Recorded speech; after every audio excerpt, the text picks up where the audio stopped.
चैत्र पाडवा आत्ता झाला आणि त्यानंतर असणारा हा कीर्तन सोहळा. म्हणून तर ज्या पर्वतावरती बसलोय तो पर्वत दगडांचा नाही आहे. हा पर्वत कसला आहे?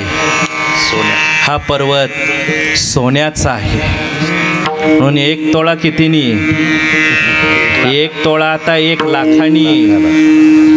आणि असे किती तोळे ह्या पर्वतावरती आहेत आणि त्या किती तोळ्यावरती आपण बसलोय. पण हे पाहायला नाथांचेच नेत्र पाहिजेत.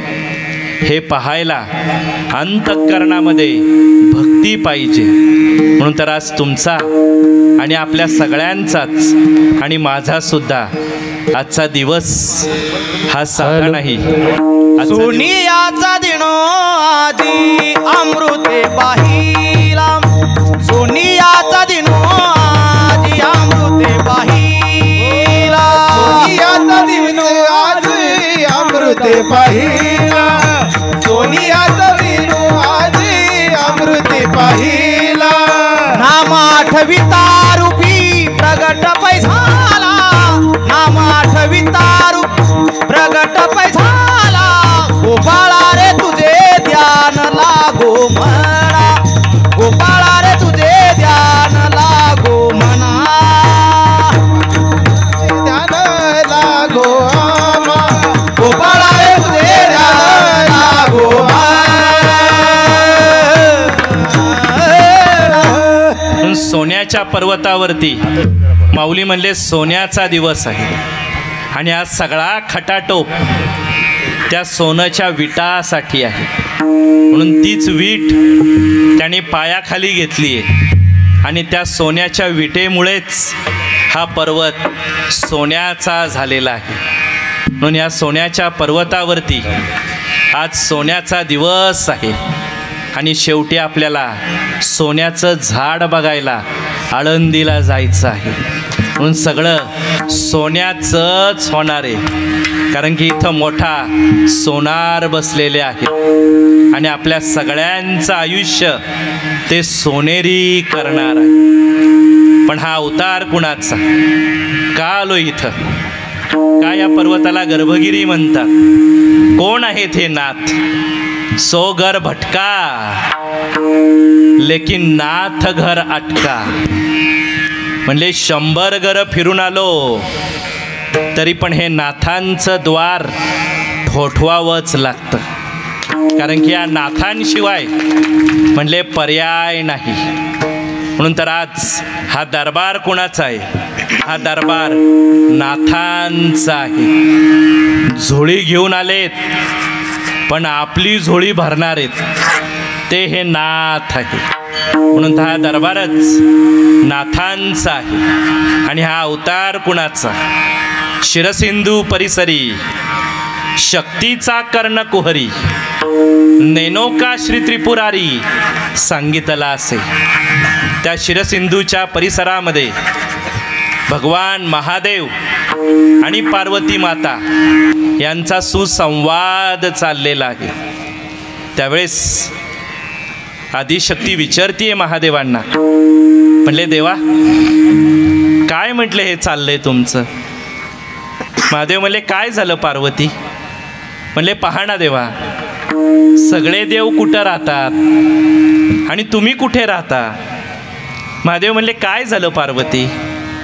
ब्रह्मदेव स्वर्गात राहतात, विष्णुदेव वैकुंठात राहतात. या मृत्यूलोकातले प्राणी आपापल्या घरात आणि मोठ्या मोठ्या बंगल्यांमध्ये राहतात आणि तुम्ही मात्र म्हटले इथं राहता. का बरं तुम्हाला हे स्मशान आवडतं? त्यावेळेस महादेव पार्वतीला सांगतात, अगं पार्वती, हे सगळे मृत्यूलोकातले प्राणी ज्या घरात आणि ज्या बंगल्यांमध्ये राहतात ना, ते कायमचं घर नाही, ती धर्मशाळा आहे. सगळ्यांना इथंच यायचंय. म्हणून सगळ्यांच्या आधी म्हणले इथं येऊन बसलोय.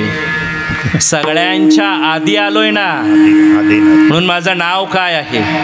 माझं नाव आहे आदिनाथ. आणि सगळ्यांच्या शेवटी आहे, म्हणून माझं नाव काय आहे?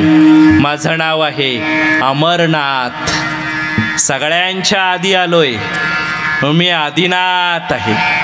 मीच आशुतोष आहे, म्हणून तर मला आशुतोष म्हणतात.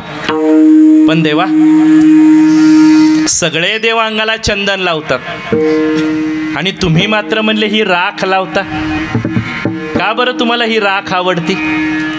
महादेव म्हणले, अगं पार्वती, ज्याला हे स्मशान कळलं ना त्याला आयुष्य कळालं, आणि ज्याला राख कळली ना त्याला देव कळाला.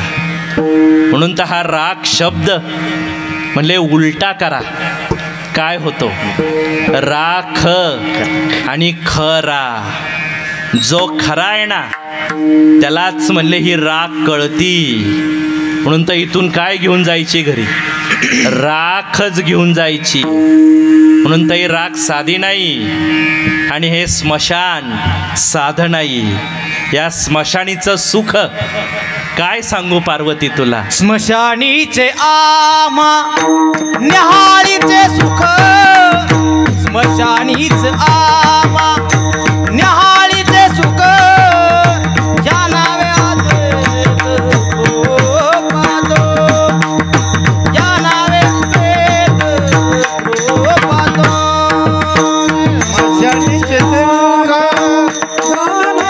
सुख, स्मशानीचे सुख न्याहाळीचे या नावे या नावे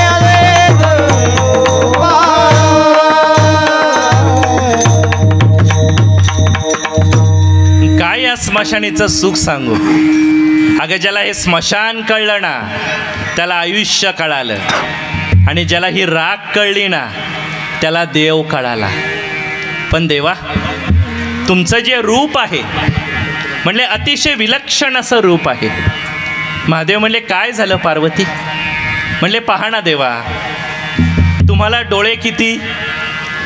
महादेव म्हटले, 3. तुमच्या कपाळावरती भस्माच्या रेषा किती?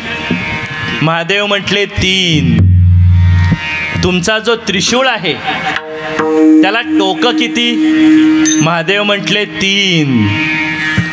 तुमचं जे नाव आहे शंकर, म्हणले त्याला शब्द किती? 3.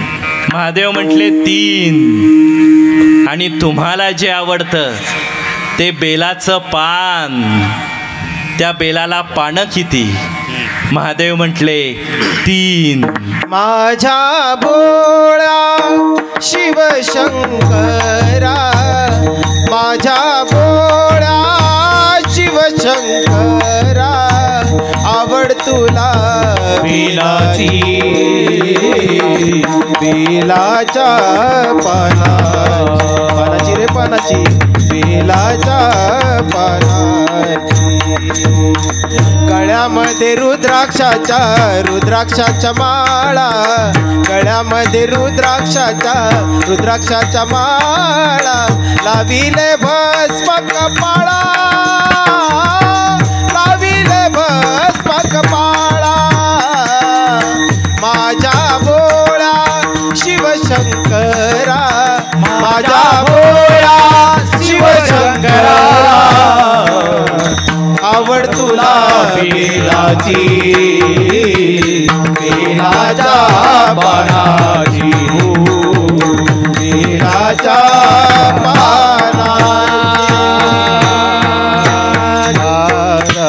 म्हणून त्या बेलाला पानं किती? म्हणले 3. आणि आज जो अभंग घेतलाय त्या अभंगाला चरण किती? 3. म्हणून पार्वती, या तिघांमध्येच मी राहतो. म्हणून तर मी राहतो कुठे? हा 3 शब्द ज्या गावामध्ये आहे ना त्या गावाला मी राहतो. म्हणून तर त्या गावाचं नाव काय? त्र्यंबक हा तीर्थराज, त्र्यंबक हा तीर्थराज,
कोणत्याही स्मशानामध्ये जाळतात, पण महास्मशान म्हणले 3 आहेत.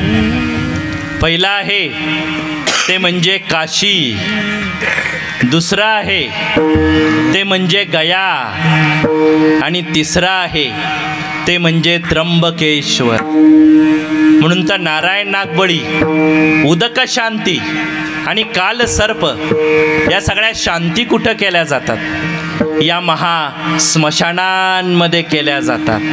म्हणून तर पार्वती, मी कुठं राहतो? मी त्र्यंबकेश्वरला राहतो. पण देवा, स्मशान कळलं, राख कळली, 3 आकडा कळला, पण तुमच्या गळ्यामध्ये ज्या मुंडांच्या माळा आहेत, ही 108 मुंड म्हणले कुणाची आहेत? महादेव म्हणले, अगं पार्वती, ही 108 मुंडांची माळ मी माझ्या गळ्यात घातलेली आहे. ही कुणाची मुंड आहे माहिती आहे का? पार्वती म्हटली, कुणाची? म्हणले, ही तुझीच मुंड आहेत. माझी? म्हणले, हो. सतत तू जन्म घेती आणि सतत तू मृत्यू पावती. पुनरपी जननम पुनरपी मरणम, याच्यामध्ये पार्वती तू अडकलेली आहेस. तुझं मला स्मरण व्हावं म्हणून प्रत्येक जन्मामधलं एक मुंड मी माझ्या गळ्यात घातलंय, आणि माझं तुला स्मरण व्हावं म्हणून त्या हळदी कुंकाच्या 2 सोन्याच्या वाट्या काळ्या मण्यांमध्ये म्हणले पार्वती तू तुझ्या गळ्यात घातल्यात. देवा, ही माझी मुंड आहेत? म्हणले, हो पार्वती, ही तुझीच मुंड आहेत. पण देवा, माझा जन्म त्या आईच्या गर्भामध्ये 9 महिन्याचा प्रवास पार केला आणि मग झाला, मग ही माझी मुंड कशी काय? महादेव म्हटले, आज 9वी आहे, काल अष्टमी झाली, आणि हे 9 महिने नाही म्हणले, हा 12 महिन्यांचा प्रवास आहे. म्हणून तुझा जन्म हा 9 महिन्यांचा नाही पार्वती, 12 महिन्यांचा जन्म आहे. म्हणले, 12 महिन्यांचा? म्हणले, हो. आईच्या गर्भात तू 9 महिनेच होती, पण म्हणले 3 महिने कुठं होती माहिती आहे का? म्हणले, कुठं? महादेव म्हणले, आज सांगणारे, या गर्भगिरी पर्वतावरतीच सांगणारे हा गर्भ कसा तयार झाला ते. म्हणून तर आईच्या गर्भात हा गर्भ कसा तयार झाला या गर्भगिरीवरतीच सांगणारे. महादेवाला पुसे पार्वती, सांगा गर्भीच्या खुणा, कशी केली देवा 9 महिन्याची रचना, कशी केली देवा 9 महिन्याची रचना. तेव्हा महादेव बोलू लागला, शंकर भोळा बापाच्या मस्तकी होता 3 महिने हा पुतळा. मणिपूर नगरी उतरवणी आला मातेच्या गर्भकमळा, कशी केली देवा 9 महिन्याची रचना, कशी केली देवा 9 महिन्याची रचना. विठ्ठल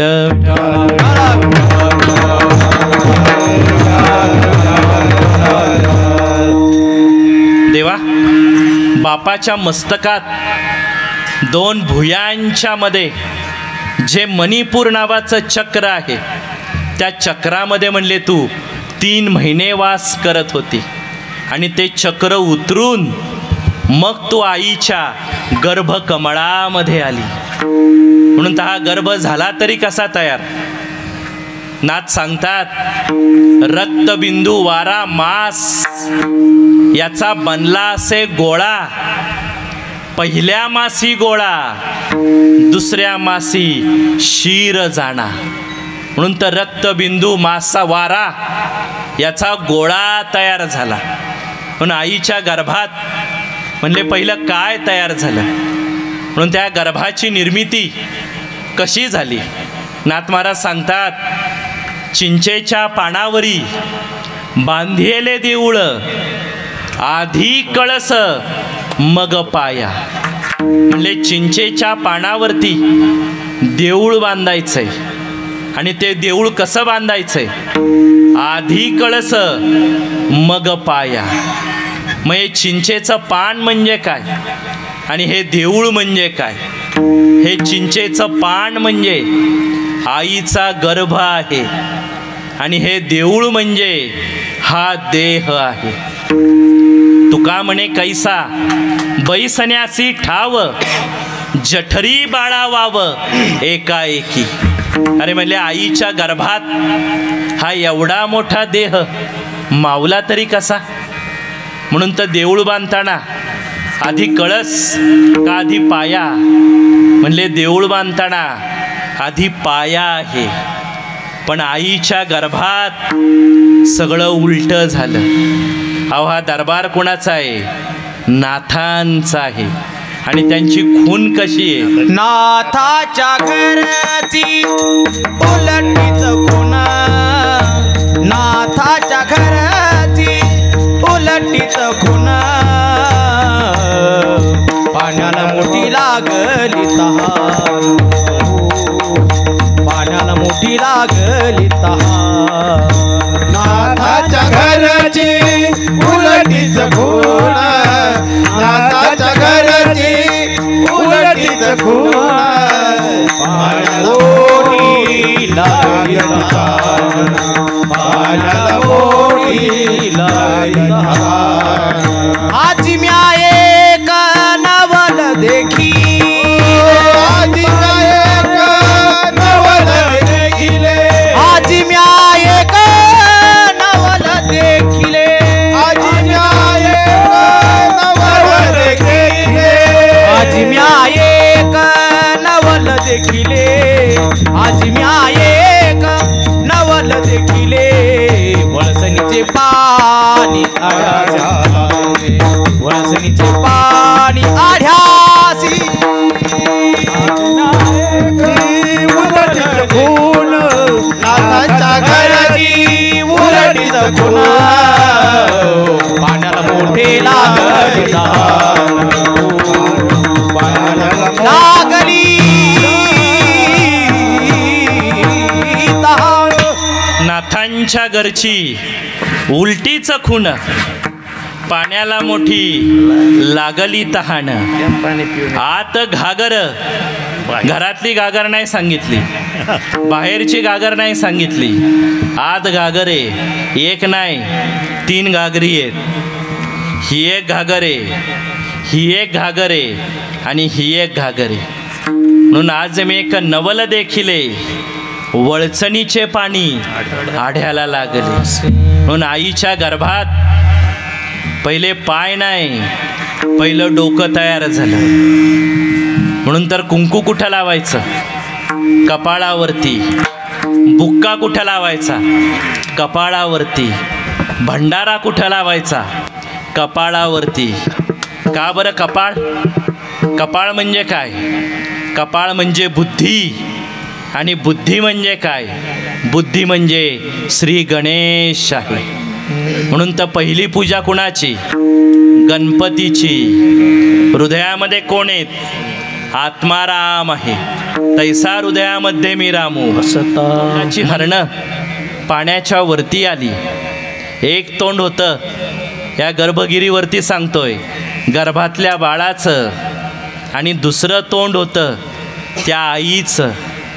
म्हणून त्या गर्भातल्या बाळाने पाणी कशाने पिलं? त्याने तोंडाने पाणी पिलं का?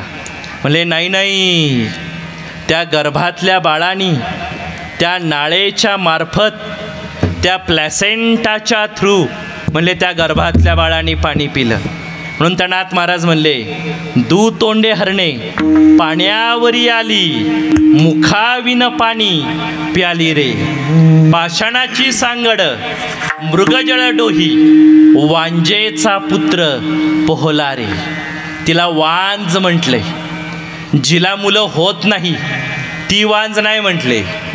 जी संस्कार देऊ शकत नाही ती वांज आहे. म्हणून तर त्या आईला माहीत नाही ना या गर्भातला मुलगा कोण होणार. हा म्हणले सज्जन होणार का हा दुर्जन होणार. हा संत होणार का हा चोर होणार, म्हणून तर तिला वांज म्हटलंय. आंधळ्याने देखिले, भैऱ्याने ऐकिले, पांगळ्यानं पाठ लाग केला रे.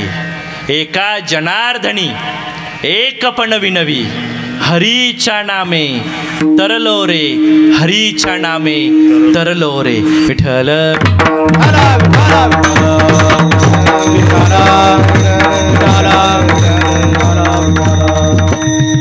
अगं पार्वती, कळतंय का तुला, त्या 3 बेलांच्या पानांपैकी जे पहिलं पान आहे जन्माचं, जे पहिलं पान आहे गर्भाचं, ते पान मी तुला सांगतोय. 3ऱ्या महिन्या माझी नेत्र पहाले, 4थ्या महिन्या माझी हात पाय फुटले. अगं पार्वती, 5व्या महिन्यात आईच्या गर्भात काय तयार झालं तुला माहिती आहे का? पार्वती माता तर काही बोलायलाच तयार नाही.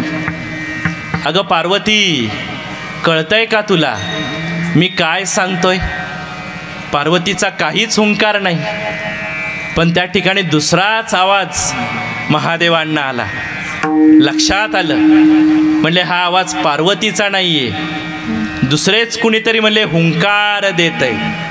नेत्र उघडले, पाहतात तर काय, त्या क्षीरसागरामध्ये पोहणारा जो मासा आहे, तो मासा हे सगळं ऐकतोय.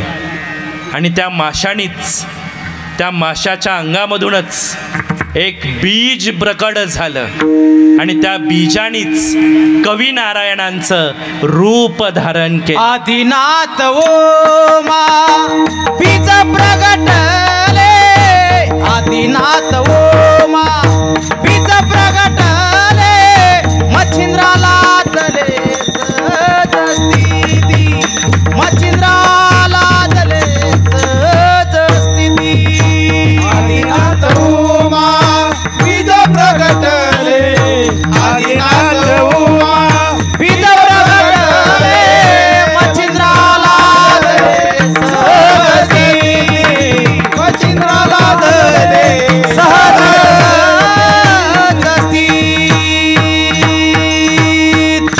त्या माशामधूनच कवी नारायणना प्रगट झाले.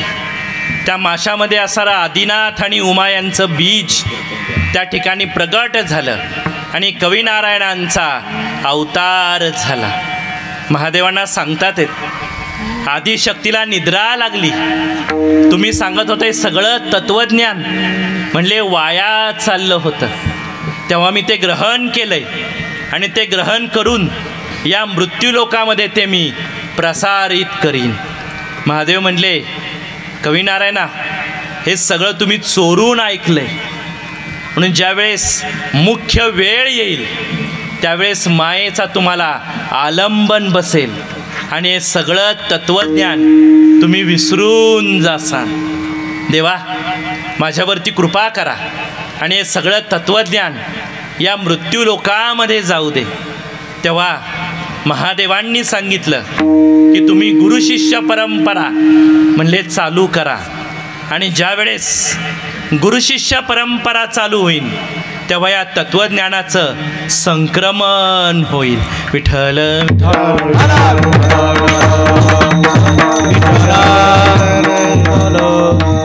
ब्रह्मदेवाचे बीज पडले यमुनेच्या तीरी, लागले तेच पहा माशाच्या ओठी, आणि मच्छिंद्रनाथांनी जन्म घेतला माशाच्या पोटी. मच्छिंद्रनाथांनी जन्म घेतला माशाच्या पोटी. पण ब्रह्मदेवाच्या वीर्याचं अस्खलन झालं आणि ते वीर्य खाली पडलं. 84 सिद्ध त्यातून निर्माण झाले आणि तेच वीर्य त्या यमुनेच्या तीरामध्ये असणाऱ्या त्या माशानी गिळलं आणि ते वीर्य गिळल्यामुळे त्याला गर्भ राहिला आणि त्याने एक अंड प्रसवलं. त्या यमुनेच्या तीरावरती त्याने ते अंड प्रसवलं. बक नावाचा पक्षी त्या ठिकाणी आला आणि त्यांनी चोचीनी ते अंड फोडलं. कामिका नावाचा कोळी त्या ठिकाणी चालला होता. त्याने पाहिलं की या अंड्यामध्ये एक तेजस्वी बालक आहे. त्या बालकाला उचललं. माशाच्या अंड्यामधून हा बालक जन्माला आला म्हणून याचं नाव त्यांनी मच्छिंद्र नाथ ठेवलं. त्या बालकाला घेतलं, घरी गेले. आपली असणारी पत्नी जी शारदा माता आहे तिच्या हातामध्ये तो बालक दिला.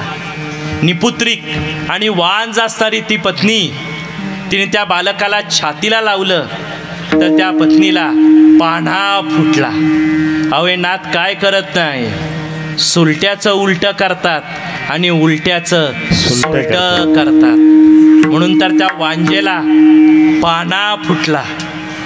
तळहाताच्या फोडासारखा त्या शारदेनी त्या बालकाला मोठं केलं. मच्छिंद्रनाथ 5 वर्षाचे झाले. आपल्या वडिलांचा असणारा व्यवसाय मच्छीमारीचा व्यवसाय. यमुनेच्या तीरी जायचं, जाळं टाकायचं, मासे पकडायचे आणि ते पकडलेले मासे विकून त्यातून मोबदला मिळवायचा. वडिलांबरोबर मच्छिंद्रनाथ यमुनेच्या तटी जाऊ लागले. जाळं टाकलं, मासे पकडले, पण ते तडफडणारे मासे पाहून मच्छिंद्रनाथांचं मन हेलावायला लागलं. कारण की ते अंतःकरण कुणाचं होतं? ते अंतःकरण योग्याचं होतं. ज्या वंशामधून मी जन्माला आलो त्या वंशाचा मृत्यू होताना मी कसा पाहू? तेव्हा त्यांच्या अंतःकरणाला पाझर फुटला. कारण की ते मन कसं होतं? ते मन पापी नव्हतं. योगी पावन मनाचा, हो योगी पावन मनाचा, योगी पावन मनाचा, योगी पावन मनाचा, योगी पावन, योगी पावन मनाचा, मनाचा योगी पावन मनाचा, योगी पावन मनाचा, योगी पावन मनाचा. साहे अपराध जनाचा, साहे अपराध जनाचा, विश्वरागे झालेवर, हो विश्वरागे झालेवर. साहे अपराध, विको द्या थोडासा, विको द्या थोडा. अपराध जनाचा, विश्वरागे झालेवानी, ईश्वरागे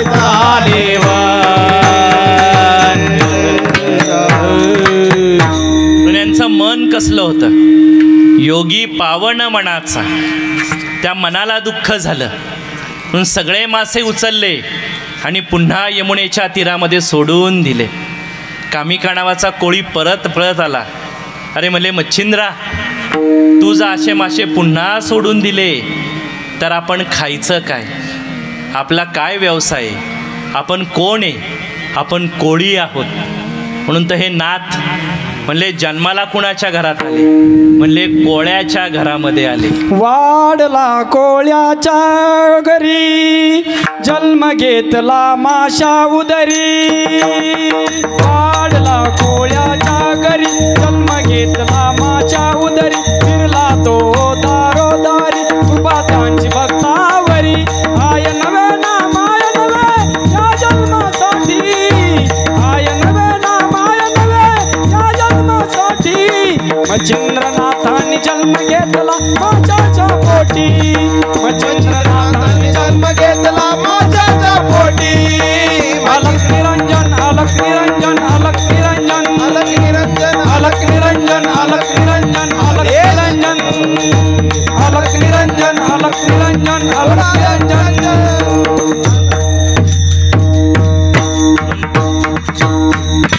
कोळ्याच्या घरी वाढले. त्या कोळ्यांचं नाव सुद्धा काय आहे? कामिका नावाचा कोळी. म्हणून तर इथं गर्भगिरीवर काय करायचंय? कामाचं मर्दन करायचंय. आणि आई कोण आहे? शारदा माता, विद्येची देवता शारदा, ती बाबांची कोण आहे? आई आहे. आणि वडील आणि आई यांच्या नावामध्येच रहस्य आहे. वडिलांना सांगितलं तुम्ही हा कोळ्याचा व्यवसाय करा, पण मी मात्र म्हटले हा व्यवसाय करणार नाही. अरे मच्छिंद्रा, मग आपण खायचं काय? आपण काय भीक मागून खायचं का? तोच बोध मच्छिंद्रनाथांनी घेतला. म्हणजे याच्या पुढचं संपूर्ण आयुष्य म्हणले मी भिक्षा मागूनच जगणार. म्हणून तर जे योग करतात त्यांना म्हणतात योगी, जे भोग घेतात त्यांना म्हणतात भोगी, जे दिवसातून 3 वेळा जेवतात त्यांना म्हणतात रोगी, आणि जे भिक्षा मागून जगतात आणि आपल्याला जागवतात त्यांना म्हणतात जोगी. जगजोगी जगजोगी जाग जाग बोलती, जगजोगी जाग जाग बोलते, जागता जगदेव राखा काही भाव, जागता जगदेव राखा काही भाव, अवघा क्षेत्रफाळ बुजावाच कळ, अवघा क्षेत्रफाळ बुजावा सकळ, बहुता दिवसा फेरा आला या नगरा, बहुता दिवसा फेरा आला या नगरा, नका घेऊ भार धर्म तोची सार, नका घेऊ भार धर्म तोची सार, कामागे दान द्यावेची आनंद, देवाचे आनंद, जगजोगी जाग जाग बोलती, जगजोगी जगजोगी जाग जाग बोलती, जगजोगी जगजोगी जाग जाग बोलती, जगजोगी जगजोगी जाग जाग बोलती, जाग जाग जाग जाग जोगी. पण हे कोण आहेत? हे जोगी आहेत, भिक्षा मागून जगतात आणि आपल्याला जागवायला आलेले आहेत. निश्चय केला मनाशी की संपूर्ण आयुष्य आता म्हटले मी भिक्षा मागून जगणार. सगळे कपडे काढले, भगवं वस्त्र धारण केलं, सैली घातली, मेखला घातला, कर्ण त्यांनी ते टोचले, जटा वाढवल्या आणि हातामध्ये भिक्षा पात्र घेतलं. म्हणून तर बाबांच्या हातामध्ये जे भिक्षा पात्र आहे, एकच भिक्षा पात्र दिसतंय, पण एक नाही 4 भिक्षा पात्र आहेत. पहिलं जे भिक्षा पात्र आहे ते आहे चांदीचं, दुसरं भिक्षा पात्र आहे ते आहे सोन्याचं, तिसरं भिक्षा पात्र आहे ते आहे जहरी भिक्षा पात्र, आणि चौथं भिक्षा पात्र आहे ते आहे मातीचं.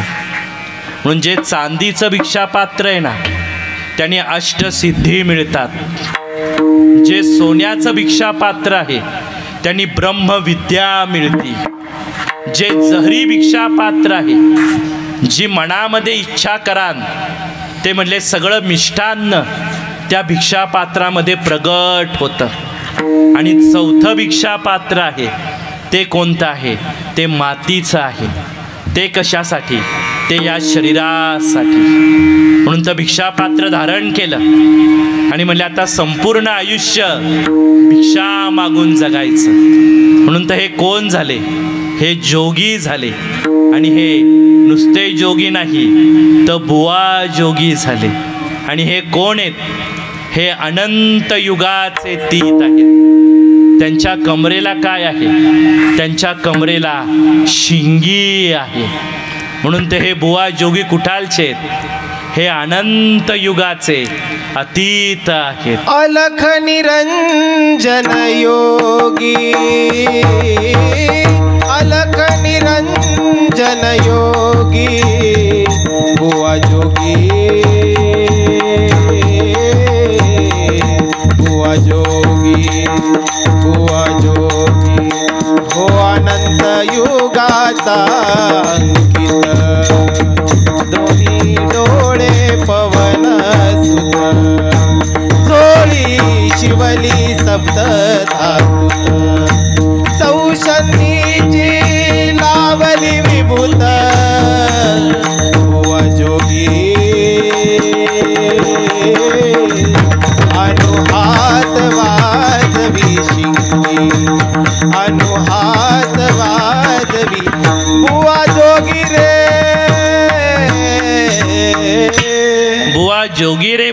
जोगी अनु हात वाजवी शिंगी ऐसा गोसावी रंगेला त्यानं प्रेमाचा हो प्याला प्याला भुजंग ज्याचा चेला असा हा योगी बुवा जोगी रे बुवा जोगी अनु हात वाजवी शिंगी मेरूचा केला सोटा कैलासावर आपटल्या जटा साता समुद्राचा घोटा असा हा योगी बुवा जोगी रे बुवा जोगी अनु हात वाजवी शिंगी. म्हणून ते नाद कसे येतात म्हणले शिंगी वाजवत येतात. यांना काय म्हणतात? यांना कानफट्या म्हणतात. यांना काय म्हणतात? यांना हटयोगी म्हणतात. म्हणून तर योगाचा असणारे प्रवर्तक हे नाथ आहेत. म्हणून तर नाथ शब्दच मुळात स्वामी असा अर्थ आहे. म्हणून तर हे कोण आहेत म्हटलं? हे स्वामी आहेत. दरमजल करत करत निघाले आणि कुठं आले? ते आले बद्रिकाश्रमामध्ये. महादेवांची उपासना केली, महादेवांना प्रसन्न केलं. महादेव म्हणले मच्छिंद्रनाथा मी तर सगळ्या विद्या तुम्हाला द्यायला तयार आहे, पण तुम्हाला आयुष्यामध्ये गुरु केला पाहिजे. म्हणून तर मच्छिंद्रनाथांना तपश्चर्या करायला सांगितली आणि त्या बद्रिकाश्रमामध्येच दत्तगुरूंचा प्रवेश झाला. कोण एवढी घनघोर तपश्चर्या करते? दत्तगुरूंनी विचारलं. मच्छिंद्रनाथांच्या समोर गेले, त्यांच्यावरती प्रसन्न झाले आणि या सगळ्या सिद्धी मच्छिंद्रनाथांना दिल्या. एका जनार्दनी दत्त हा विसावा, एका जनार्दनी दत्त हा विसावा, एका जनार्दनी दत्त हा विसावा, एका जनार्दनी दत्त हा विसावा. विचारिता गावा जावे त्यांच्या, जावे त्यांच्या, विचारिता जावे गावाच्या गावाच्या, विचारिता गावा जावे त्यांच्या, जावे त्यांच्या, विचारिता जावे गावाच्या गावाच्या. दत्त माझा गुरु, दत्त माझा तारू, दत्त माझा गुरु, दत्त माझा तारू, दत्त माझा गुरु, दत्त माझा तारू, दत्त माझा गुरु, दत्त माझे तारू. दत्त दत्त दत्ताची गाय, गाईचं दूध आणि दुधाची साय, साईची माया आणि दत्तांची छाया. जीवन माझं आहे तुझं गुणगान गाया, तुझं गुणगान गाया. म्हणून तर दत्त म्हणजे काय? दत्त म्हणजे देणारे. म्हणून तर झोळी घेऊन आलेत आणि तिन्ही खंडाचे स्वामी आहेत. दुपारी 12च्या वेळेस येतात आणि भिक्षा मागतात. म्हणून तर दत्त म्हणजे काय? जे देणारे आहेत ना ते दत्त आहेत. झोळी घेऊन आलेत, अंगाला भस्म लावलंय, पण यांचं लग्न झालं होतं का? म्हणले झालतं ना. दत्तात्रयांच्या बायकोचं नाव म्हणले आहे ना. यांना मुलं झाली म्हणले झाली ना. म्हणून या दत्तात्रयांचा विवाह झाला होता.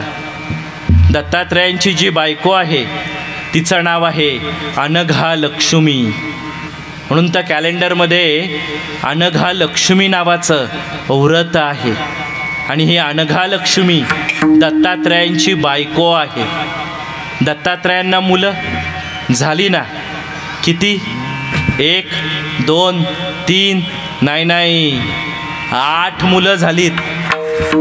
भस्म लावून आलेत, अंगाला राख लावली आहे, झोळी घेतली आहे, पण त्यांचा संसार झालाय. 8 मुलं आहेत त्यांना. ही 8 मुलं म्हणजे कोण? तर ह्या 8 सिद्धी आहेत. अनिमा, गरिमा, महिमा, प्राप्त्य, प्राकम्य, ईशत्व आणि वशित्व. या 8 सिद्धी म्हणजे ही दत्तात्रयांची 8 मुलं आहेत. या दत्तात्रयांची भ्रमंती, अहो एक दिवस त्यांना भ्रमंतीसाठी लागतो. म्हणून ते दत्तात्रय चंदन लावण्यासाठी कुठं जातात? काशीला जातात. म्हणजे स्नान करण्यासाठी गयेला जातात. आचमन करण्यासाठी कुरुक्षेत्रावरती जातात. भिक्षा मागायला कोल्हापूरला दुपारी 12च्या वेळेस जातात. दुपारचं जेवण तालुका गेवराई, जिल्हा बीड, पांचाळेश्वरला म्हणले हे दुपारचं जेवण करतात. योग करण्यासाठी गिरनार पर्वतावरती जातात. येऊन निघालेत गिरनार पर्वतावरती, ते योग करण्यासाठी जातात. सायन संध्येसाठी म्हणले पश्चिम किनाऱ्यावरती बंगालला जातात. रात्री निजायला आईच्या कुशीत माहूर गडावरती जातात. आणि या दत्तात्रयांचं वास्तव्य कुठं आहे? या दत्तात्रयांचं वास्तव्य आहे त्या पहिलं मेरूच्या शिखरी.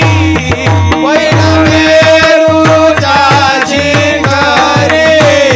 एक योगी निराकार. योगी निराकारी. मुद्रा लावोनी खेचरी. मुद्रा लावोनी केसरी.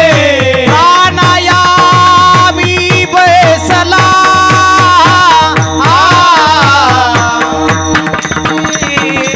काया येणे साधी येली माया. मुद्रा लावोनी बेसरी. येणे साधी येली माया. पहिलं मेरूच्या शिखरी. एक योगी निराकारी. मुद्रा लावोनी खेचरी. प्राणायामी बैसला. मेरूच्या शिखरी. मुद्रा लावोनी केसरी. लावोनी केसरी. प्राणायामी बैसला. प्राणायामी. त्यांचं वास्तव्य कुठं आहे? पहिलं मेरूच्या शिखरी. एक योगी निराकारी.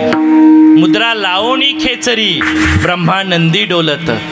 त्यांनी सांडिएली काया, त्याजी एली कंथक काया. मन गेले त्या विलया, ब्रह्मानंदा माझारी. म्हणून ज्ञानदेवाच्या अंतरी दत्तात्रय योगिया, दत्तात्रय योगिया.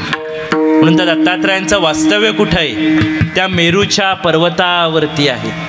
म्हणून त्या असणाऱ्या सगळ्या अष्टसिद्धी त्यांनी मच्छिंद्रनाथांना दिले. मच्छिंद्रनाथ महादेवांना सांगतात, सगळं मिळालंय पण तुम्ही आधी आहात. म्हटले मीच आधी आहे रे, मी आधी पण आहे आणि नंतर पण आहे. पण देवा सगळं सांगितलं, आता मला विचारायचं आहे, तुम्ही जे ज्ञान सांगितलं त्याचंच बीज मी घेतलंय. पण मला एक प्रश्न पडलाय, तुम्हाला आदिनाथ म्हणतात, सगळ्यांच्या आधी तुम्ही आहात.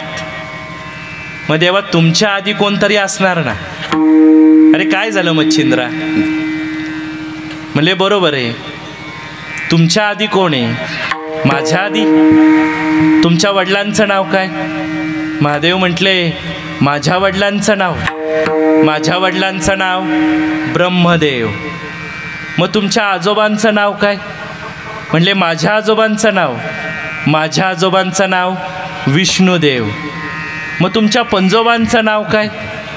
म्हणले माझ्या पंजोबांचं नाव, माझ्या पंजोबांचं नाव महादेवच. म्हणले महादेव? म्हणले हे हो. म्हटले अरे मी जन्माला आलो नाही, मी काय झालोय? म्हणले मीच माझा, म्हणले व्यालेलो आहे, मीच माझा, मीच माझा व्यालो. पोटा पुलियालो, पोटा पुलियालो.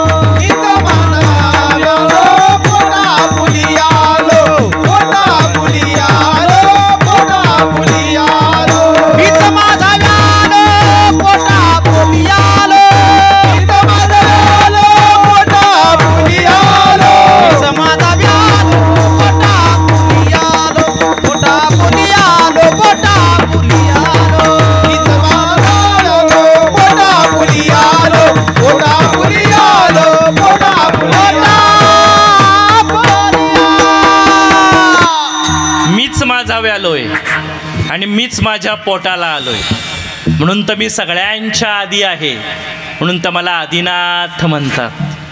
देवा सगळं कळलं. मग तुमचं तरुणपण, बालपण आणि म्हातारपण म्हणले ते दिवसासारखं आहे. दिवसासारखं म्हणले हो. दिवसाला प्रहर किती? म्हणले 3 प्रहर. कोणते कोणते? सकाळ, दुपार आणि आत्ता रात्र. आपल्या आयुष्याला प्रहर किती? बालपण, तरुणपण आणि म्हातारपण. अरे मच्छिंद्रा, मी एका दिवसात 3 अवतार घेतो. मी सकाळी कोण आहे? म्हणले बालपणात आहे. दुपारी कोण आहे? तरुणपणात आहे. आणि आता रात्री कोणत्यात आहे? वृद्धेश्वराच्या रूपात आहे. म्हणून तर रात्र म्हणजे काय? रात्र म्हणजे म्हातारपण आहे. आणि रात्र कोणाची आहे? रात्र वैऱ्याची आहे. म्हणून तर इथं कोण आहे? पहिले इथं वृद्धेश्वर आहे. इथं कोण आहेत? इथं म्हातार बाबा आहेत. म्हणून तर हा देव सकाळी पण आहे, दुपारी पण आहे आणि रात्री पण आहे. बालपणात पण आहे, तरुणपणात पण आहे आणि म्हातारपणात पण आहे. म्हणून तर पहिलं दर्शन कशाचं आहे? म्हातार बाबाचं आहे आणि मग नाथांचं दर्शन आहे. म्हणून तर सगळ्यांच्या आधी आलोय, म्हणून मी आदिनाथ आहे. दत्तात्रय गुरु आहेत म्हणून गुरु आहे. या अष्टसिद्धी म्हणजे या सिद्धी आहेत. आणि तू कोण आहेस? तू या सगळ्यांचा म्हणले गुरु आहेस. म्हणून तर तुला दादा गुरु म्हणतात, तुम्हालाच बडे बाबा म्हणतात आणि तुम्हालाच या सगळ्या संप्रदायाचे मुख्य शिष्य म्हणतात. आदिनाथ गुरु सकळ सिद्धांत. आदिनाथ गुरु सकळ सिद्धांचा.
मुख्य शिष्य आहे. नाथ संप्रदायाचे प्रवर्तक आहे. ठरवलं हा संप्रदाय पुढं वाढवायचा आहे. भ्रमंती चालू केली. दर मजल करत करत करत करत चंद्रगिरी नावाच्या गावामध्ये आले. सरोदय नावाचा ब्राह्मण त्याच्या अंगणामध्ये उभे राहिले आणि आवाज दिला, आदेश आदेश आदेश. म्हणून त्या नाथांची आरोळी काय? आदेश. कसला आदेश आहे हा? का बरं हे आदेश म्हणतात? आदेश म्हणजे काय? आ म्हणजे आत्मा, दे म्हणजे देवात्मा आणि श म्हणजे शिवात्मा. आत्मा, देवात्मा आणि शिवात्मा जिथं एकत्र होतो त्या आरोळीला आदेश म्हणतात. म्हणून तर आवाज दिला, आदेश भिक्षाम देही. आतमध्ये असणारी नवनाथाची भक्ती आमची नाथपंथी हो आम्ही. गुरुरायाची नामाची नाथ गुरु साधारी. भिक्षा वाढ माई, भिक्षा वाढ माई, अलग भिक्षा वाढ माई, भिक्षा वाढ माई. नवनाथाची पंथी हो आम्ही गुरुरायाचे नाम नाथ गुरुच्या चरणी भिक्षा वाढ माई भिक्षा वाढ माई भिक्षा वाढ माई भिक्षा वाढ माई भिक्षावाढ म्हटले भिक्षाम देही. सर्वोदय ब्राह्मणाची असणारी पत्नी सरस्वती तिने पाहिलं कोणीतरी तेजपुंज असा योगी अंगणामध्ये उभा आहे. भगवी वस्त्र घातलीत, काखेला 2 झोळ्या आहेत, हातामध्ये चिमटा आहे, त्रिशूळ डमरू आहेत, शैली शिंगे आहे. कोणीतरी तेजस्वी योगी म्हणले अंगणामध्ये उभा आहे. सुपामध्ये धान्य घेतलं आणि त्या योग्याला देण्यासाठी गेली. एकच नजर टाकली. इथं सांगायची गरजच नाही. इथं येऊन का बसलेत हा गड चढायच्या आधीच त्यांना माहिती आहे. इथं तुम्ही का आलेत आणि मनात काय काय घेऊन आलेत इथं सांगायचीच गरज नाही. त्यांना आधीच कळलं येताना घरातून इथं तुम्ही का आलेत ते. कारण की हे कोण आहेत? अहो हे नाथ आहेत. कळलं? ही स्त्री म्हणले दुःखी आहे. तसाच हात त्या झोळीत टाकला, दिव्य भस्म बाहेर काढलं आणि त्या सरस्वतीच्या हातामध्ये दिलं. म्हणले या भस्माचं तू ग्रहण कर. हे भस्म ग्रहण केल्यामुळं तुला तेजपुंज असा पुत्र प्राप्त होईल. 12 वर्षांनी मी पुन्हा या गावामध्ये येईल आणि त्या दिव्य पुत्राला म्हणले मी घेऊन जाईल. सरस्वतीनी ते दिव्य भस्म घेतलं. मैत्रिणींना पळत पळत सांगायला गेली. कोणीतरी तेजस्वी योगी आला होता. त्याने हे भस्म दिलंय. हे भस्म खाल्ल्यामुळे माझा वांचपणाचा जो डाग आहे, निपुत्रिकपणाचा जो डाग आहे तो म्हणले जाणार आहे. मैत्रिणी म्हणतात अगं राख खाऊन कुठं पोरं होतात का? दे फेकून म्हणले ही राख. राखी खाऊन पोरं झाली असती तर काय झालं असतं? कुठला साधू? अगं तो भोंदू आहे. दे म्हणले फेकून ती राख. मैत्रिणींचं ऐकलं आणि ते दिव्य भस्म तिने फेकून दिलं. वर्ष गेली, काळ गेला आणि 12 वर्षांनी पुन्हा मच्छिंद्रनाथ त्या चंद्रगिरी नावाच्या गावात आले. सर्वोदय नावाचा ब्राह्मण त्याच्या अंगणामध्ये उभे राहिले आणि पुन्हा आवाज दिला, आदेश आदेश आदेश. तोच आवाज, तेच तेज सरस्वतीच्या लक्षात आलं. म्हणजे हा 12 वर्षापूर्वी असणार आहे तेच योगी म्हणजे अंगणामध्ये उभे राहिलेत. अंतःकरण दाटून आलं. पळत पळत गेली, चरणावरती नतमस्तक झाली आणि अश्रूंचा अनुताप केला. नाथ विचारतात, माते कुठे आहे तो दिव्य पुत्र? दाखव मला, बोलव लवकर त्याला घरातून. कुठे आहे तो दिव्य पुत्र? त्याला मला पाहायचं आहे. सरस्वती रडताना सांगतीये, तुम्ही जे दिव्य भस्म दिलं होतं ते मैत्रिणींच्या सांगण्यावरून म्हणले ते मी फेकून दिलं. अगं कुठं फेकून दिलं? तिथं घेऊन चल मला. म्हणले इथं शेण आणि राख जिथं फेकून देतात तिथं मी ते फेकून दिलेले. घेऊन चल म्हणले त्या ठिकाणी. नाथांना घेऊन गेली आणि जिथं राख आणि शेण टाकतात त्या उकिरड्यावरती तिने ते भस्म टाकलं होतं. नाथ त्या उकिरड्यासमोर उभे राहिले. आवाज दिला, आदेश आदेश आदेश. आणि त्या उकिरड्यामधून आवाज बाहेर आला, अलख निरंजन अलख निरंजन. ती राख आणि शेण बाजूला केलं आणि त्यामधून एक दिव्य पुत्र म्हणले बाहेर काढला. त्या राखेतून आणि त्या शेणातून जन्माला आले म्हणून तर त्यांचं नाव गोरक्षनाथ ठेवलं. म्हणून ते गोरक्षनाथ कोण आहेत? या नाथ संप्रदायाचे आद्य प्रवर्तक आहे. म्हणून ते गोरक्षनाथ कुठून आलेत? अहो ते नेपाळमधून इथं आलेत. म्हणून तर हा बंगाली बुवा नाही आहे, हा बंगाली विद्या नाही, ही शाबरी विद्या आहे. हे शाबरी कवित्व आहे. हे नेपाळमधून आलेत. म्हणून तर रात्रीचा जो शिट्टी वाजवत येतो ना त्याला काय म्हणतात? त्याला म्हणतात गुरखा. हा गुरखा म्हणजे कोण आहे? हा गुरखा म्हणजे गोरक्षनाथ आहेत. नरेंद्र नावाचा राजा 12 वर्ष नेपाळमध्ये पाऊस पाडला नाही गोरक्षनाथांनी. मच्छिंद्रनाथांना बोलवलं आणि नेपाळमध्ये पाऊस पाडला. म्हणून तर आजही नेपाळमध्ये मच्छिंद्रनाथांचं मंदिर आहे. त्यांना रोटमल मच्छिंद्रनाथ म्हणतात, त्यांना रोट मच्छिंद्र म्हणतात. त्यांची आजही तिथं मिरवणूक काढली जाते. म्हणून ते नाथ कुठून आलेत?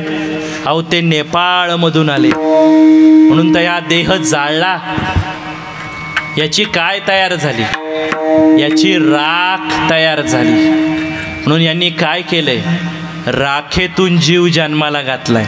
म्हणून तर तुकोबाराय म्हणले ना, तुका म्हणे रक्षा झाली आपोआप, म्हणे रक्षा झाली आपोआप, उजळीला दीप गोरखोबे, उजळीला दीप गोरखोबे. तुका म्हणे रक्षा झाली आपोआप, तुका म्हणे रक्षा झाली आपोआप, उजळला दीप गोरखोबे, उजळला दीप गोरखोबे, उजळीला दीप.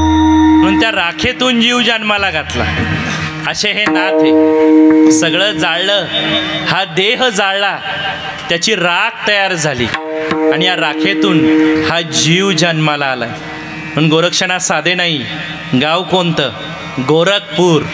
आले कुठून? नेपाळमधून आलेत. आणि ग्रंथ कोणता? गोरख विजय. म्हणून जे शाबरी विद्येचं कवित्व आहे ना, ते मच्छिंद्रनाथांनी कुणाला करायला सांगितलं? गोरक्षनाथांना करायला सांगितलं.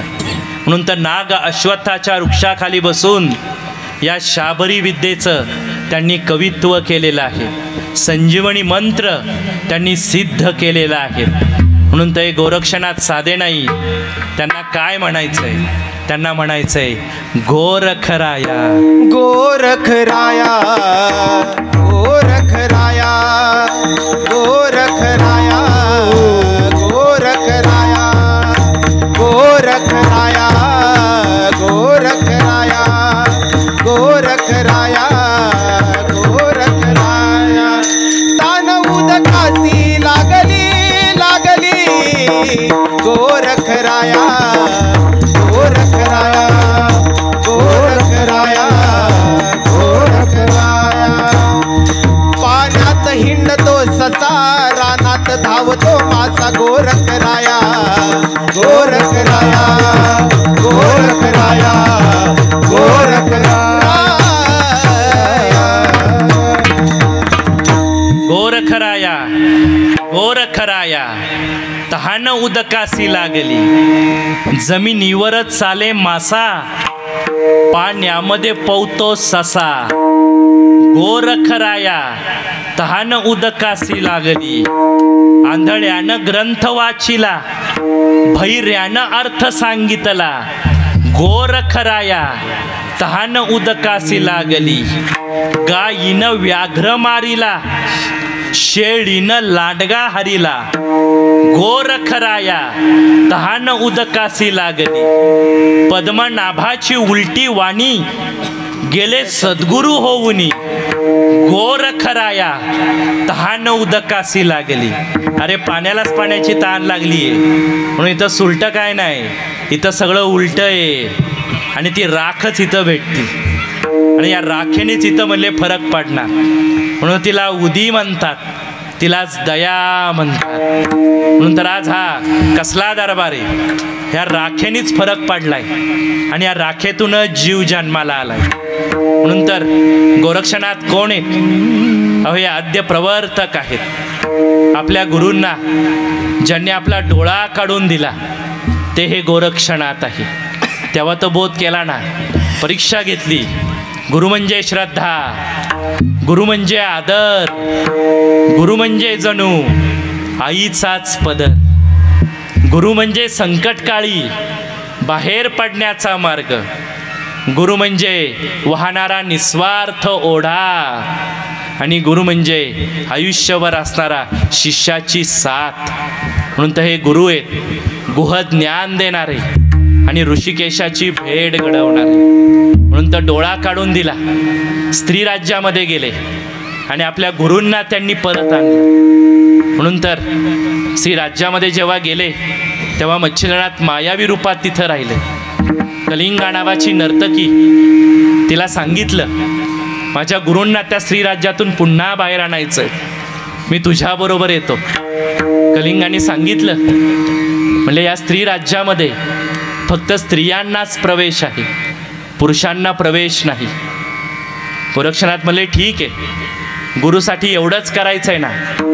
सुंदर अशा स्त्रीचं रूप गोरक्षनाथांनी धारण केलं आणि स्वतःचं नाव पुरवंडा ठेवलं. कलिंगेबरोबर गेले. कलिंगा म्हणली तुम्हाला कोणती विद्या येते? अगं कोणती येत नाही ते विचार. 14 विद्या आणि 64 कला म्हणले मला अवगत आहेत. काय करणार? अहो आम्ही जे नर्तन करणार त्या नर्तकी आहे मी, त्या नर्तनामध्ये तुम्ही काय करणार? म्हणले काय नाही, ही ताल विद्या वाजवणार. मला म्हटले ही ताल विद्या वाजवता येते. ज्याचं मृदू अंग आहे ना त्याला मृदुंग म्हणतात. तब्भी बोला त्याला तबला म्हणतात. मल्हारांसाठी आहे तिला दिमडी म्हणतात आणि देवीसाठी आहे त्याला संबळ म्हणतात. नंतर काय येतं? मला ही ताल विद्या वाजवता येते. चला म्हटले. नर्तकीने नर्तन चालू केलं आणि गोरक्षनाथ त्या स्त्रीच्या रूपामध्ये मृदंग वाजवायला बसले.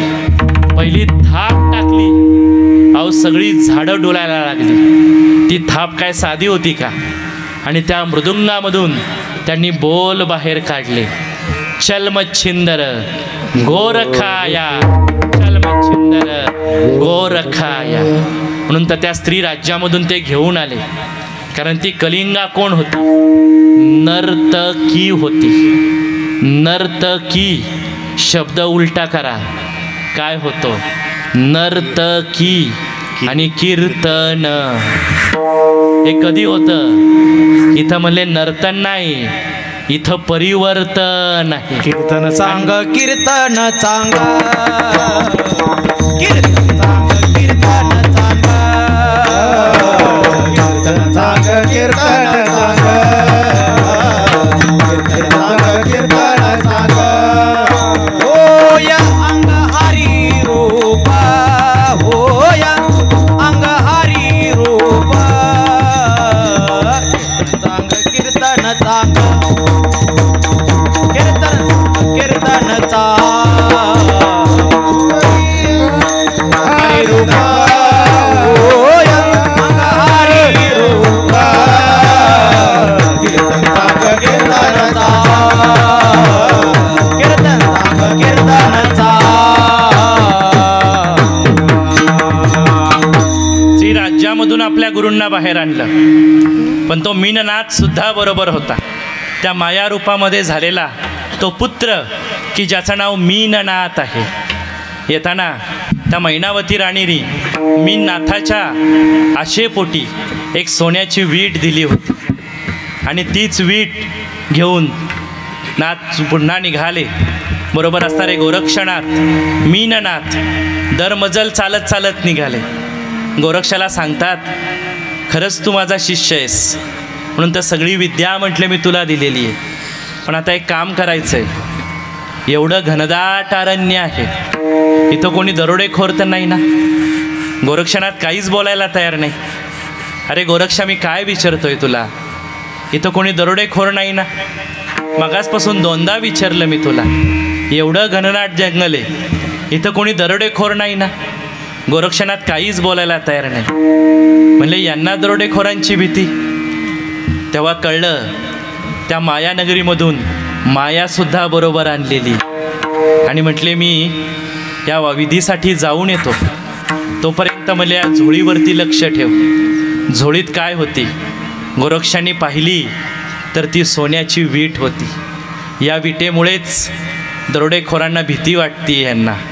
वीट उचलली, फेकून दिली साताऱ्याच्या जवळ असणारं जे वेडा मच्छिंद्र आहे त्या ठिकाणी ती वीट पडली आणि त्याच वजनाचा दगड उचलला आणि झोळीमध्ये टाकला. आले विधी करून, घेतली ती झोळी, निघाले. परत विचारतात ते, अरे दरोडेखोर तर नाही ना? गोरक्षनाथ म्हणतात, दरोडेखोर केव्हाचेच मागं गेले, तुम्ही चला आता झोळी घेऊन. बघतात तर काय पुढे गेल्यावर झोळीत सोन्याची वीट नाही. म्हणले काय झालं हे? अरे गोरक्षा काय केलं? अखंड तांडव करायला लागले. अरे याच्यामध्ये सोन्याची वीट होती, ती कुठं गेली? का गुरु एवढे तुम्ही दुःखी होताय? तुम्ही अष्टसिद्धीचे स्वामी आहात आणि त्या सोन्याच्या विटामध्ये तुमचं मन रमलंय का बरं? म्हणले नाही रे गोरक्षा, मला म्हणले मोठा भंडारा घालायचा आहे. एवढंच घालतो की म्हणले, मग त्यासाठी लागणारं सोनं म्हणले मी निर्माण करतो. उदी बाहेर काढली आणि या पर्वतावरती टाकली आणि अख्खा पर्वत त्यांनी सोन्याचा केला आणि याच पर्वतावरती तो दिव्य असा भंडारा झाला.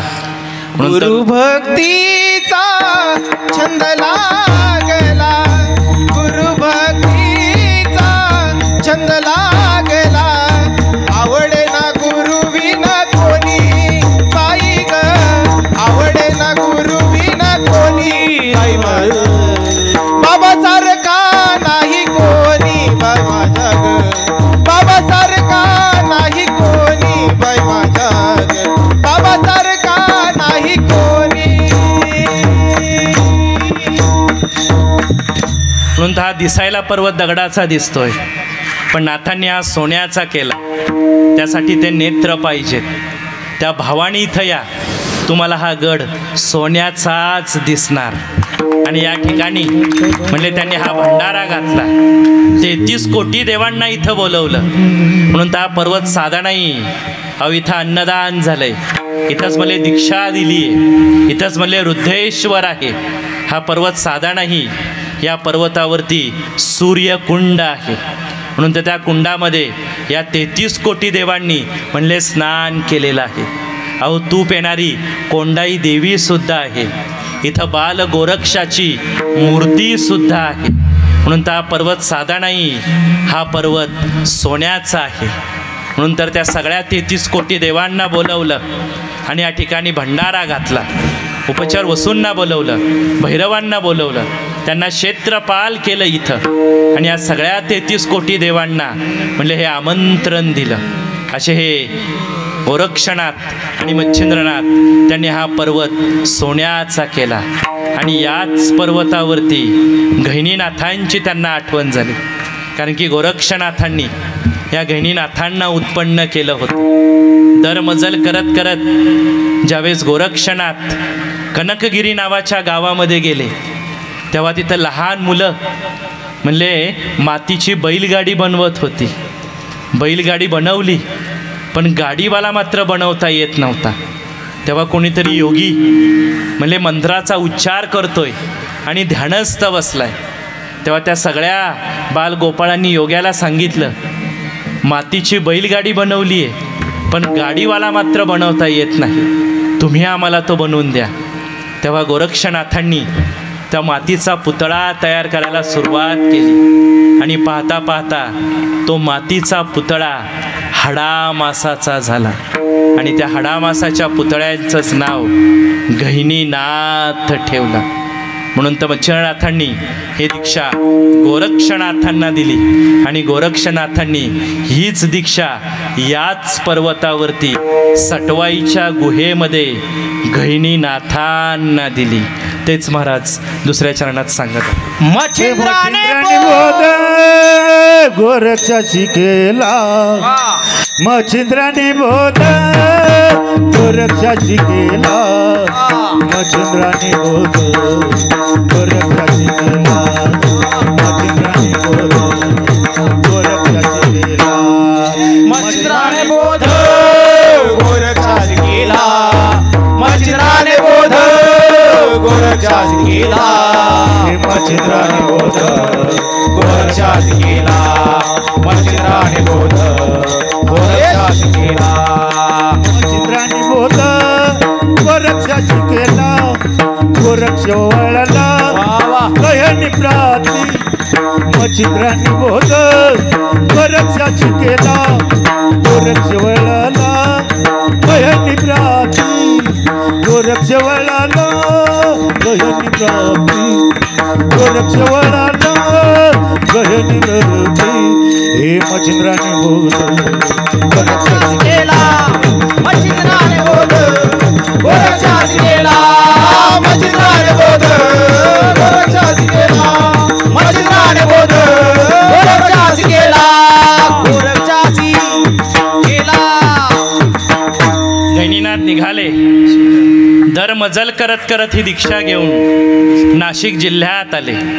ब्रह्मगिरी नावाचा पर्वत, त्या पर्वतावरती असणारी गुहा, त्या गुहेमध्ये ध्यानस्थ बसले आणि ही 4 भावंड त्या पर्वतावरती ब्रह्मगिरीची प्रदक्षिणा करण्यासाठी त्या ठिकाणी आली होती.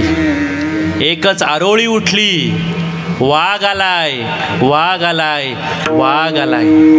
धावपळ चालू झाली. रुक्मिणी माता बोलतीये, अरे ज्ञाना सोपान दिसतीये, मुक्ता दिसतीये, पण दादा दिसत नाहीये. बघ म्हणले दादा कुठं गेलाय. अरे वाघ आला म्हणतात, दादाला वाघ खाऊन टाकेन रे. ज्ञाना पहा म्हणले लवकर. ज्ञानोबा म्हणले आई बघतो मी. चौफेर अवलोकन केलं, सगळा ब्रह्मगिरी पर्वत बघितला. योगी पाहिला कोणी हो योगी पाहिला कोणी हो योगी पाहिला कोणी योगी पाहिला कोणी दंडक मंडलू करीन घेतला दंडक मंडलू करीन घेतला जटभार हा श्री योगी पाहिला कुणी योगी पाहिला कुणी योगी पाहिला कुणी. म्हणून तर आईला सांगतोय, आई सगळीकडं बघितलं ग, पण दादा कुठंच दिसत नाहीये. अरे बघ रे ज्ञाना, नाही तर तो वाघ दादाला खाऊन टाके. आई, दादा त्या वाघाच्या मागच गेलाय, त्या वाघाच्या माग गेलाय आणि 7 दिवसांनी त्या वाघावरती बसून येणार आहे. म्हणून त्या वाघाच्या मागच निवृत्तीनाथ गेले. ज्या गुहेमध्ये गणिनाथ बसले होते त्या गुहेमध्ये गेले. समोर बसवलं, डोक्यावरती हात ठेवला, सप्तचक्र जागृत केली आणि सगळी सिद्धी निवृत्तीनाथांना दिली. 7 दिवसांनी निवृत्तीनाथ निघाले, त्याच वाघावरती स्वार झाले. ब्रह्मगिरी पर्वत उतरला, खाली आले, माऊलींच्या हाताला धरलं, कुटीमध्ये नेलं, ताटीचा दरवाजा बंद केला, समोर बसवलं, माऊलींच्या डोक्यावरती हात ठेवला, ब्रह्मरंध्र माऊलींचं जागृत केलं आणि सगळी आणलेली सिद्धी आणि तत्वज्ञान माऊलींना प्रदान केलं. गहेनी प्रसादे निवृत्ती दातार गहेनी प्रसादे निवृत्ती दातार निवृत्ती दातार गहिनी प्रसादे निवृत्ती दातार गहेनी प्रसादे निवृत्ती दातार गहेनी प्रसाद निवृत्ती दातार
गोरक्ष वळालो गोरक्ष वळालो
गर्भामध्ये मला तयार व्हायला महिने लागले 9 भक्तीचे प्रकार आहेत 9 आकाशामध्ये ग्रह आहेत 9 हे नवनाथ आहेत 9 आज स्थित आहे 9 आणि या नाथांच्या दरबारात त्या विठोबाचं नाव गाऊ विठोबा रघुमाई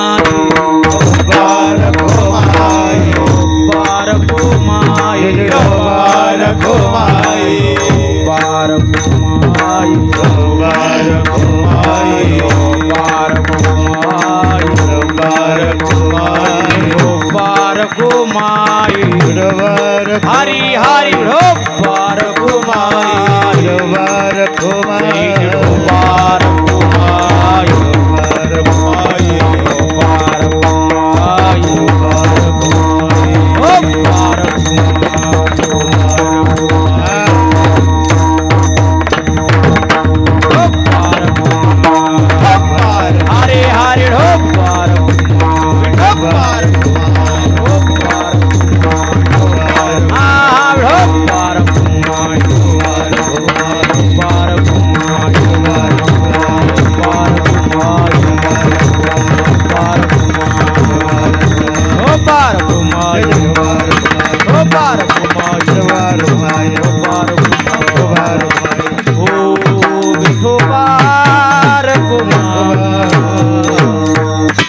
उभारिले देऊळ देवळामध्ये बसले नंदी आकार निराकार पाया रचिला चिरेबंदी ओहम सोहम बांधुनी दोर हकारली मोट आयुष्याचा नाडा नारायणाने वळला बळकट 32 राजे हलो हलाहल बसले असे तष्ट त्यामध्ये एक नागिन बोलत असे स्पष्ट 9 दरवाजे ती जाती त्यांना कुणाना बंदी 10वा दरवाजा बंद राहिला उघडेल कधी नाथ महाराज म्हणतात देऊळ उभं केलंय आणि त्या देवळात कुणाला बसवलंय म्हणले नंदीला बसवलंय का बरं नंदी काय करतो 3 दिवसापूर्वी खाल्लेलं 4थ्या दिवशी बाहेर काढतो मग हे नंदी म्हणजे काय नंदी म्हणजे मन आहे इथं मांडी घालून बसलोय पण ते मन कुठं कुठं जाऊन आलंय या गडावरून किती वेळा खाली उतरलंय आणि किती वेळा वर आलंय त्या मनालाच माहिती म्हणून तर ते मन म्हणजे काय मन म्हणजे नंदी आहे उभारिले देऊळ देवळामध्ये बसले नंदी आकार निराकार पाया रचिला चिरेबंदी, ओहम सोहमच्या दोऱ्या बांधल्यात आणि म्हणले 32 राजे आणि मध्ये वळवळ करणारी म्हणले एक नागिन आहे. म्हणून ते 32 राजे म्हणजे काय, तर हे 32 दात आहेत आणि मध्ये वळवळ करणारी जी नागिन आहे ना, ती नागिन म्हणजे ही जीभ आहे. ही जीभ विष सुद्धा टाकती आणि ही जीभ अमृत सुद्धा टाकती. म्हणून ज्यांनी जीभ जिंकली त्यांनी जग जिंकलं. म्हणून जिभेतून काय पडलं पाहिजे, सात आणि मवाळ, मितुले आणि रसाळ, शब्द जैसे कल्लोळ अमृताचे. म्हणून तुका म्हणे वाणी शुद्ध जनार्दन जनी. म्हणून त्या जिभेतून अमृत पडलं पाहिजे. पुढं नाथ महाराज म्हणतात की म्हटले या देहाला 9 दरवाजे आहेत. कोणते बरं 9 दरवाजे? 2 कान, 2 डोळे, 2 नाकपुड्या, 1 तोंड आणि मल आणि मूत्र. म्हणजे 9 द्वारांचा हा पिंजरा आहे. कबीर तर याला पिंजरा म्हणतोय. 9 द्वारों का पिंजरा, अंदर पक्षी रहता कोण. आतमध्ये पक्षी राहतोय आणि त्या पक्षाचं नाव काय माहिती आहे का? त्याचं नाव आहे आत्माराम. तो कधी उडून जाईन या 9 द्वारातून सांगू शकत नाही. म्हणून त्या 9 द्वारातून तो उडून जातो. म्हणून तर आम्ही म्हटलो ना, जीव कशातून गेला? तोंडातून गेला. जीव कशातून गेला? डोळ्यातून गेला. मग 10वा दरवाजा कसला आहे? 10वा दरवाजा आहे ज्ञानाचा. आणि तो दरवाजा कोण उघडणार? ज्यांच्या नावात ज्ञान आहे ते ज्ञानोबाराय हा ज्ञानाचा दरवाजा. ज्ञानोबाराया माझ्या तुकोबाराया, ज्ञानोबाराया माझ्या तुकोबाराया, हे ज्ञानोबाराया माझ्या तुकोबाराया, ज्ञानोबाराया माझ्या तुकोबाराया, ज्ञानोबाराया माझ्या तुकोबाराया, ज्ञानोबाराया माझ्या तुकोबाराया, ज्ञानोबाराया माझ्या तुकोबाराया, ज्ञानोबाराया माझ्या तुकोबाराया, ज्ञानोबाराया माझ्या तुकोबाराया, ज्ञानोबाराया माझ्या तुकोबाराया, ज्ञानेश्वर माऊली ज्ञानराज माऊली तुम्हाला, ज्ञानेश्वर महाराज माऊली तुम्हाला, ज्ञानेश्वर माऊली ज्ञानराज माऊली तुम्हाला, ज्ञानेश्वर माऊली महाराज माऊली तुम्हाला, ज्ञानेश्वर माऊली ज्ञानराज माऊली तुम्हाला, ज्ञानेश्वर माऊली महाराज माऊली तुम्हाला.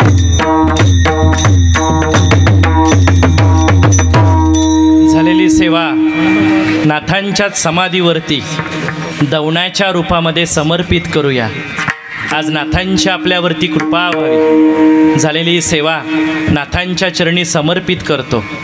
कारण की हे नाथ आपल्या सगळ्यांसाठी धावून येणार आहेत. म्हणून तर गेली 2 तास तुम्हाला आम्ही आळवतोय, इथं या, इथं या, इथं या. नाथा कोठे गुंतला, नाथा कोठे गुंतला. नाथा कोठे गुंतला, नाथा कोठे गुंतला, तुझ्या चरणी ठेवी माता. कोठे गुंतला नाथा, कोठे गुंतला नाथा, कोठे गुंतला. वाजेशी पुत्र देसी, आंधळ्याची दृष्टी देसी, वाजेशी पुत्र देसी, आंधळ्याची दृष्टी देसी. सदा चमत्कार करती, सदा चमत्कार करती. कोठे गुंतला नाथा, कोठे गुंतला नाथा, कोठे गुंतला. कुठं गुंतलेत तुम्ही? त्या समाधीतून बाहेर या. कुठं कुठं नाही नेलं तुम्हाला. अहो कैलासावरून आणलं तुम्हाला, मच्छिंद्रनाथांचा जन्म सांगितला, स्त्री राज्यात नेलं, सोन्याची वीट आणली, गोरक्षनाथांची भेट घडवली, तुम्हाला बद्रिका आश्रमामध्ये नेलं. कुठे गुंतलेत तुम्ही? लवकर धावून या आणि या सगळ्यांच्या मनातल्या इच्छा आणि सगळ्यांवरती नाथा तुम्ही कृपा करा. कारण की तुम्ही काय करणार नाही. आंधळ्याशी दृष्टी देशी, वांजेशी पुत्र होशी, सदा चमत्कार नाथा. कोठे गुंतला, कोठे गुंतला. अहो कुठे गुंतून बसलेत? आम्ही गुंतलोय म्हणून तर तुमचं नाव मच्छिंद्रनाथ आहे. म्हणून तर मासा म्हणजे काय? जो पाण्यात राहतो. का बरं मच्छिंद्रनाथ नाव घेतले? आपण कुठे? पाण्यातच आहे. पाण्यामध्ये मासा राहतो कसा? जावे त्याच्या वंशा तेव्हा कळे. म्हणून तर संसार नावाचं पाणी त्यात माशाच्या रूपात राहायचंय. पण डोळ्यात पाणी जाऊन द्यायचं नाही, नाकात पाणी जाऊन द्यायचं नाही आणि तोंडात पाणी जाऊन द्यायचं नाही. म्हणून तर नाव काय आहे? मच्छिंद्र नाथ आहे. म्हणून तर माशासारखं राहायचंय आणि या संसारात राहायचंय. झालेली सेवा नाथांच्या समाधीवरती दवण्याच्या रूपामध्ये आणि अत्तराच्या रूपामध्ये समर्पित करूया. सेवेचं निमंत्रण आमचे असणारे भाऊ वसंत भाऊ शेडगे यांनी मला दिलं, त्यांचं ऋण व्यक्त करतो. त्याचबरोबर संतोषजी करंजावणे आणि आज या ठिकाणी अतुलजी कळमकर आणि आमच्या असणारे गुरुवर्य स्वयंभू मल्हार मार्तंड देवस्थान असणारे भाऊ गरुड मावळ तालुका या सर्वांच्या चरणावरती ऋण व्यक्त करतो. आणि आज इथं सोन्याच्या डोंगरावरती सोन्याचा भंडारासुद्धा आलेला आहे. आणि तो भंडारा कुठून आलाय? तो जेजुरीवरून आलाय. म्हणून तर आळंदीला आहेत ज्ञानोबा, पंढरीला आहेत विठोबा, गडावरती आहेत ज्योतिबा आणि जेजुरीला आहेत खंडोबा. म्हणून तर आज काय करायचं आहे? सदानंदाचा येळकोट करायचा आहे. शिव मल्हार येळकोट बोलाले, मल्हार जागरणाला. शिव मल्हार येळकोट बोलाले, मल्हार जागरणाला. शिव मल्हार येळकोट बोलाले, मल्हार जागरणाला. शिव मल्हार येळकोट बोलाले, मल्हार जागरणाला. चला चला खंडेरायाला भेटू माळेचा निभाणूला. चला चला खंडेरायाला भेटू माळेचा निभाणूला. उदळू भंडारा सोमवतीला अडीच पाया शोभे गडाला. उदळू भंडारा सोमवतीला अडीच पाया शोभे गडाला. वाघ्या मुरळी सांगे जनतेला. मल्हार सदानंदाचा येळकोट बोला, मल्हार जागरणाला. आज या सोन्याच्या पर्वतावरती सोन्याचा भंडारा उधळलेला आहे. म्हणून तर आज हा सोन्याचा पर्वत अजून झळाळून निघलेला आहे. म्हणून तर आज बानू, म्हाळसा, खंडोबा आणि मार्तंड भैरव सगळे सांगायचेत, पण वेळ संपली आता. झालेली सेवा समर्पित करतो आणि माझ्या वाणीला विश्रांती देतो. जाताना एवढंच सांगायचं आहे, हा एकट्याचा खेळ नाही आहे. म्हणून बाबा एकटे नाही आहेत, 9 नाथ गोळा केले आणि मग हा संप्रदाय वाढवला आहे. म्हणून तर हा जर संप्रदाय वाढवायचा असेल तर सगळ्यांनी एकत्र आलं पाहिजे. कोण्या एकल्याचा नव्हे हा खेळ, म्हणूनही मेळ जमविला. हा एकट्याचा खेळ नाही आहे, सगळ्यांनी यायचंय आणि मग हा परमार्थ करायचा आहे. नाही तर एकट्यानेच काकड आरती केली असते की तुकोबरायांनी नाही. 14 टाळकरी गोळा केले आणि मग म्हणले हा परमार्थ उभा केला. म्हणून ते कळलं कधी? जेव्हा बाजारात गेलो ना तेव्हा कळलं. द्राक्षाचा घड विकत घेतला तेव्हा कळलं द्राक्षाच्या घडाला किंमत आहे, सुट्या द्राक्षांना किंमत नाही. लसणाची कांडी विकत घेतली तेव्हा कळलं लसणाच्या कांडीला किंमत आहे, सुट्या पाकळ्यांना किंमत नाही. म्हणून जाताना ह्या गर्भगिरीच्या पर्वतावरती, ह्या मायंबावरती एवढंच सांगायचं आहे, या मच्छिंद्रनाथा गडावरती एवढंच सांगायचं आहे, वडिलोपार्जित प्रॉपर्टीवर ठेवू नका डोळा. एकत्र या, गोड बोला, मार्ग निघतील 16. नातेसंबंध बिघडण्याचे हेच मुख्य कारण. आपल्या माणसाचे आपण केले वस्त्रहरण. येणं जाणं खुंटलं की माणूस विचार करतो, म्हणून त्याचा BP वर खाली करतो. डॉक्टर देतात गोळ्या, पण विचार कसे जातील आणि ECGचे डोंगर वरती कसे येतील. शिकून तुम्ही गडगंज झालात म्हणे तुम्ही, आणि पुतणे भाचे सोडून करता टॉमी जिमी. कुत्र प्रामाणिक असलं तरी त्याला बोलता येत नसतं. मन मोकळं करण्यासाठी जिवंत माणूसच लागतं, जिवंत माणूसच लागतं. म्हणून बहिणीकडे जात जा, भावालाही बोलवा, वहिनीला मान द्या, सारी नाती खुलवा. अरे वेड्या, अशामुळे राशील तू फिट. जगण्याचा कधी तुला येणार नाही वीट. आणि ज्या सोन्याच्या विटामुळं म्हणले आज इथं आलोय, त्या विटेवरती जो उभा राहिलाय तो पाहेन तुला नीट, तो पाहेन तुला नीट, तो पाहेन पाहेन तुला नीट. विठ्ठल जय जय जय विठ्ठल, जय जय विठ्ठल, जय जय विठ्ठल.